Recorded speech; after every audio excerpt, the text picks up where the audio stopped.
car fans? Welcome to the Muscle Car Modeler. My name is Raul, and this week I'm going to answer some questions that keep coming up.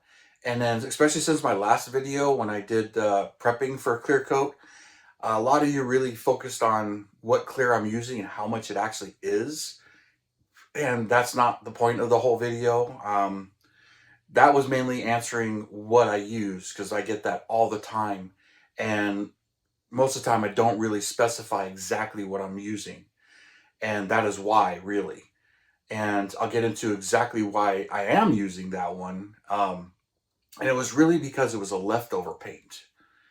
Many of you guys have seen in my comments, or I mentioned, we built a 71 Chevelle. It's my wife's hot rod. And I'll throw some videos up. But I painted that car. In the garage, also had a paint booth that I borrowed to do one layer, but did the last layer clear in the garage. Polished it out, everything. So that's the paint I actually used. And when it comes to automotive clear coat, just so you know, many people make the mistake of if they're painting their own car, they'll buy high quality base paint and paint the car and put cheap clear on top of it, thinking all clear is the same. It is not. And while that was not the point of my video, it was basically, I'm ready for clear, and this is all the steps I do to get to spraying the clear. But when it comes to the actual paint, there's high quality clear and then there's low quality clear. And while it's all clear, it is clear coat. And honestly, for the model kits, what I use is overkill. It's way overkill. The UV protections in it, the chemical protections, because clear coat has to deal with rain, acid, hail, UV lighting, all kinds of stuff. I mean, that's the first layer of protection for your actual car's paint job. So you don't want to buy the cheapest stuff if you're painting a real car, okay? Which is why I had that stuff, and I had that mentality. It's like, I'm buying good base paint, I'm buying the best clear, because that's the level of protection. Even though that car spends a lot of time in the garage, but you wouldn't know that that paint job is now like 13 years old. But after I painted that car, I had leftover, and I'm like, I've always heard about people spraying on models. I'm like, well, I got some extra. Why not? Let's see what happens. Well, of course, I did a couple, fell in love with it. So I've been doing that ever since. And so half of the built models behind me and all over the house, there's over 300 models that are built, have been sprayed with that stuff. Now, a couple of other things with it is the clear coat, like you saw me spray this one on there. They're all different as far as how they dry. The high quality ones, like this one, sprays really fine, really nice. It's rare for it to actually run. And when it dries and hardens, I mean, it's literally like glass. And it is hard to scratch. But if I need to strip the paint, it's hard to strip too. Purple stuff, because it's chemically resistant, it really doesn't strip it.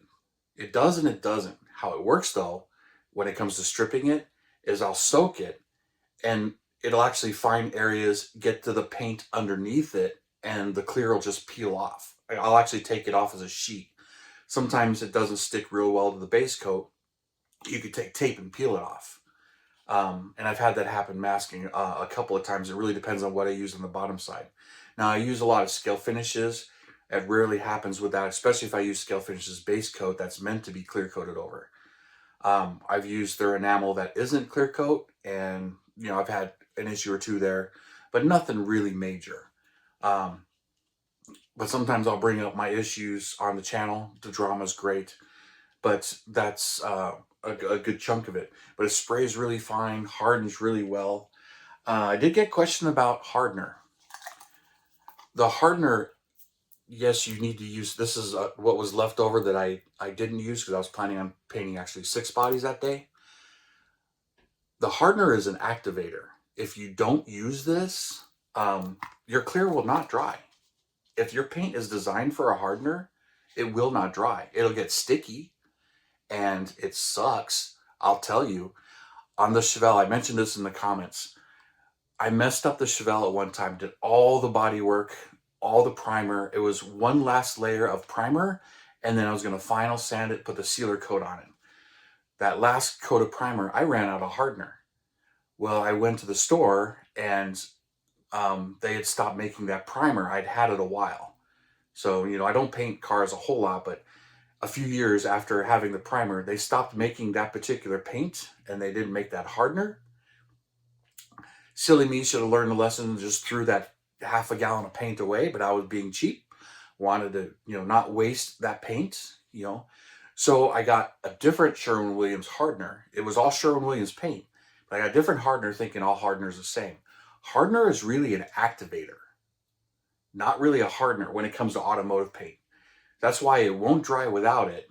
And with it, it can dry pretty fast. And if you mix too much in it, it can dry too fast and also get brittle. Um, I mixed it, sprayed the car, go the next day to check it. It's sticky. I wait a week. It's sticky. I get mad at myself realizing, well, maybe it'll dry. But 6 months later, it's still sticky. When it's sticky, you can't sand it. You can't do nothing. I had no glass in the car. Here's some photos. And then I realized there's only one thing I can do. All the metal work has been done, but any of the filler work and all the primers, I've got to chemically strip off the car. And I did, and restarted. That literally set me back 2 years on that paint job. But anyway, that's learning lessons the hard way.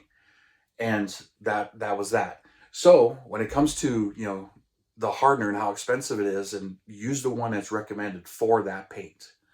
If you can't get it anymore, don't risk it. Just don't risk it. But anyway, that's life lessons on building cars, learning some things the hard way.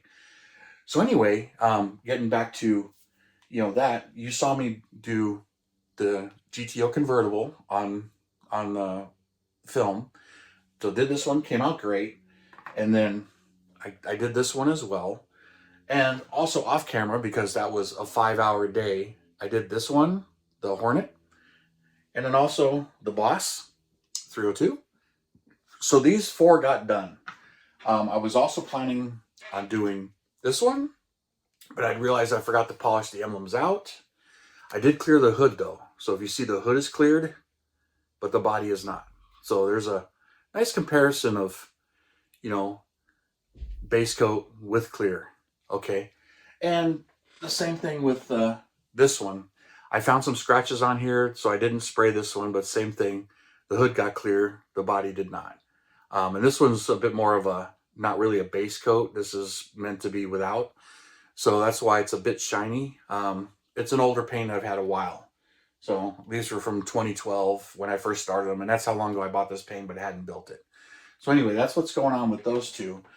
I'm going to hopefully finish clearing those, and then a couple little bits and pieces of these, but I've been working them. I'll do a bench update on these so you can get a better look at them.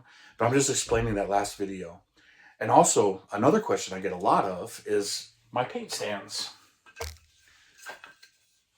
You guys ask quite a bit on this. Maybe I'll do a video on how to build this, but it's pretty simple. This is just a 2x4, and this is just coat hanger.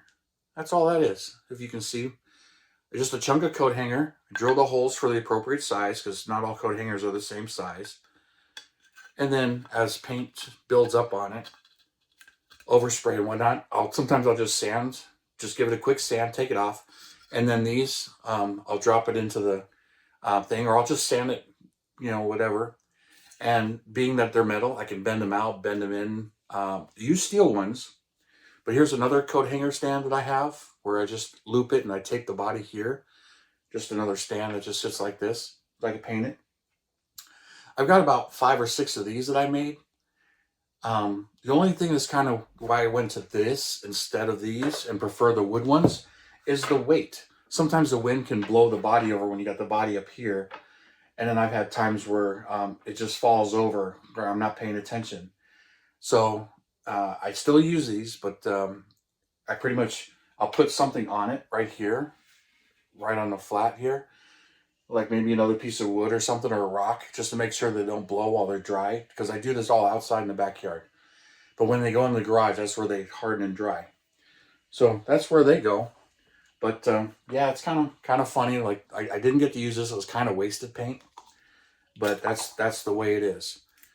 But, I did mention, the specific paint that I use, why it's so expensive, and it's been really going up.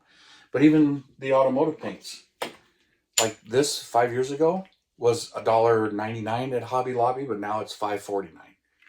Same thing with the little jars of paint. 5 years ago, they were 99 cents. Now they're $2.69. But 5 years ago, that gallon of clear was only $2.50. Now it's $600. Primer, the same things happened. 2.5, 3 years ago, that 64 bug that I'm slowly doing, that me and my buddy, it's my buddy's car, and neither one of us are real excited about working on it. I've done a lot of the metal work. Now it's getting ready to prime and paint, and summer's coming, and it's going to be 100 degrees out again. Got to do the sanding and painting on it. Well, we bought the primer and hardener, but I didn't need any thinner, and that was $800 for just those two things: a gallon of primer and a gallon of thinner. The hardener was another $200, so it was $1,000 for a gallon of primer, when a gallon of primer used to be $400 for all the material. But that's just the way everything is going. Automotive paint in the past, 3-4 years has gone 300-400%. There are actually YouTube videos that are talking about $20,000 paint jobs now. Chevelle I painted back then, it was $1,600 in paint plus another $1,000 in primer. I had $2,600 in that paint job, just the materials, 13 years ago. But that's how everything is going right now.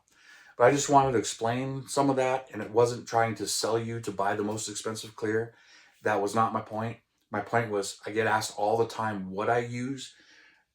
Many of you are amazed at how they come out, how the clear lays out, and that I'm not polishing them, but it has to do with the quality of the clear that I'm using. I'm spraying at 20 psi. It's spraying really fine. I use a 0.3 needle. I could use a 0.2 or 0.5. I haven't really used a 0.5 because it seems to blow a lot of paint, and then I get it too thick. That's why I use the 0.3. And I'll go over it many times. There's a lot of overspray, and that doesn't get on the model, but that's just the efficiency of it and how it works out. I just wanted to clarify some of those things with you guys and just tell you, I'm not trying to sell you to go out and buy all this paint and all this airbrush. But if it's in your means and you're willing to try it, you can start with a quart, and that'll last you a long time. A gallon, like I said, it's 128 ounces. I spray 1 to 1.5 ounces per body. That's 100 cars. That's a lot of bodies. And you can mess up a lot of times too. But the other thing with this paint, since it hardens in 4 hours, get it out of your airbrush. Don't leave it. Don't put it down and say, oh, I'll clean it tomorrow. Your needle will be stuck inside your airbrush and you'll be prying. Ask me how I know. But anyway, I made that mistake once, many, many years ago, thinking, oh, I can just clean it out. It's like, oh yeah. And while inside the stainless cup, at least it's all stainless, you can get a corner and peel it out like this. It's shrunk, and this is a week later, and it's actually shrunk a little bit, so you can kind of see. It's kind of fun to see, and it's a little squishy, but the activator's hardening it. And this is way too thick. You don't want your paint this thick. It's brittle. You can break it. But that gives you an idea, the high quality clear, how thick it can be and still harden when it's mixed right and everything. So I mentioned the mixing cups and how it works, the ratios and everything. But this was originally enough to do the 6 bodies, maybe all 8. But it was Easter Sunday, had a lot of things going on. I had 5 hours in the back getting these 4 done, between cleaning the airbrush, getting everything prepped. That was a couple hours. I know it was only a 30-40 minute video. No, it wasn't even 30 minutes as far as what was edited down to. But that was a 5-hour day. And I only did the first 2. The last 2 bodies was the last hour or so, hour and a half of finishing, spraying, and cleaning and putting everything away. So that's gonna do it for this video, and I just want to explain a few things because I'm getting a lot of those questions, and it's just easier to do a video like this to kind of explain everything. So thank you guys for tuning in and commenting, and all you guys that really watched the video. It got a lot of attention, which is great, which was my intent, but some of the focus was on some of the wrong things. So thanks for tuning in, subscribing, and all your comments and everything. I really do appreciate it. You guys, you have a wonderful weekend, and I'll see you next time.